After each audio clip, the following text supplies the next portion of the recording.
തൊഴിലാളികൾ പറയുന്നത് നിങ്ങൾ ചുമട്ടിറക്കാൻ അവരെ അനുവദിക്കുന്നില്ല, അവരെ ജോലിക്ക് എടുക്കുന്നില്ല എന്ന് പറയുന്നു. എന്താണ് അവസ്ഥ? ഞങ്ങൾ ഇവിടെ ഒരു സ്ഥാപനം സ്റ്റാർട്ട് ചെയ്തു. ഞങ്ങൾ ഈ മുംബൈ, ചെന്നൈ, ബാംഗ്ലൂരൊക്കെ ഉള്ളൊരു കമ്പനിയാണ്. ഞങ്ങൾ ഇവിടെ ഈ കേരളത്തിലൊരു എക്സ്ക്ലൂസീവ് ഫ്രൂട്ട്സിൻ്റെ ഒരു കോൾഡ് സ്റ്റോറേജ് ഇല്ല. ആ ഒരു കോൾഡ് സ്റ്റോർ ഇവിടെ പണിത് എന്നുള്ളൊരു തെറ്റ് ഞങ്ങൾ ചെയ്തു പോയി. ആ തെറ്റാണ് ഞങ്ങളുടെ തെറ്റ് ചെയ്തത്. കാരണം ഇത് എടുത്ത അന്ന് ഫസ്റ്റ് കണ്ടെയ്നർ വന്ന് തുടങ്ങിയപ്പോൾ പ്രശ്നങ്ങൾ ഞങ്ങൾ ഇവരെല്ലാവരും കാണിച്ചു കൊടുത്തു. ഇത് നമ്മുടെ ഫോർക്ക് ലിഫ്റ്റ് ചെയ്ത് കാര്യങ്ങൾ ഇതെല്ലാം ആ ബന്ധമുള്ള കാര്യങ്ങളാണ്. ഫോർക്ക് ലിഫ്റ്റ് വഴി വന്നു സാധനം. അതേപോലെ പാലറ്റൈസസ് നമ്മൾ പല രാജ്യങ്ങളിൽ നിന്ന് ഇങ്ങനെ കൊണ്ടുവരുന്നതാണ്.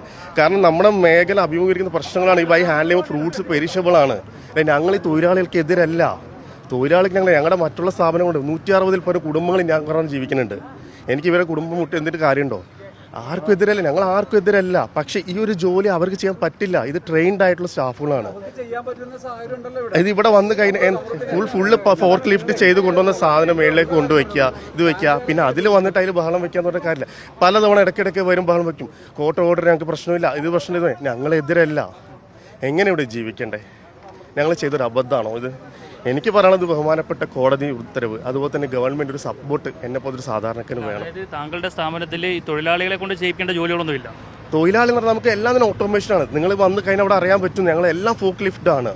അതുപോലെ കൈകാര്യം ചെയ്യുന്നത് അതൊക്കെ ഒരുപാട് ട്രെയിൻഡ് ആയിട്ടുള്ള സ്റ്റാഫുകളാണ്. നമുക്ക് ഇപ്പോൾ ബഹുമാനപ്പെട്ട കോടതി അതുപോലെ ഗവൺമെന്റിന്റെ ഒരു ഹെൽപ്പ് വേണം. സാധാരണക്കാരനെ എൻ്റെ അവസ്ഥ ഇതാണ്. ഞങ്ങൾക്ക് വലിയ പിടിപാടൊന്നുമില്ല. പക്ഷെ ഇതിനൊന്ന് നിങ്ങൾ ഇടപെട്ട് ഞങ്ങളൊന്ന് ഹെൽപ്പ് ചെയ്യണം. എല്ലാ നേതാക്കളോടും രാഷ്ട്രീയ ഭേദം നമ്മൾ ചോദിക്കുന്ന ഒരൊറ്റ കാര്യമാണ്. അല്ലാതെ എന്ത് ചെയ്യും സുഹൃത്തെ? ഞാനിവിടെ മുംബൈയിൽ ചെയ്യുന്നു. എൻ്റെ ബിസിനസ്സിന് 80% കമ്പനിയെ ഞാൻ ഇങ്ങോട്ട് അവിടെ കൊണ്ടുവരുന്നു. എൻ്റെ നാട്, എൻ്റെ സ്ഥലം. എനിക്കൊരു ആഗ്രഹമില്ല ഇവിടെ ഒരു ഓഫീസ് കൊണ്ട് എല്ലാം കൂടെ ഒരുമിച്ച് വേണമെന്നുള്ളത്.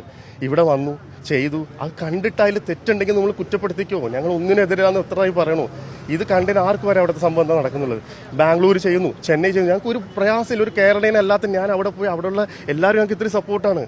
ഇവിടെ വന്നു കഴിഞ്ഞപ്പോഴേക്ക് ഇവരായിട്ട് ചർച്ചയ്ക്ക് നിൽക്കില്ല. ഞങ്ങൾ കോർട്ട് ഇവർ ഓരോന്ന് ഇപ്പം ഇന്ന് കൊടുത്ത സംഭവമാണ്. പുതിയൊരു കേസാണ്. ലക്ഷോർ ഹോസ്പിറ്റലിലുള്ള രോഗികൾക്ക് ഉറങ്ങാൻ പറ്റണില്ല ഈ ഒരു സ്ഥാപനം കാരണം.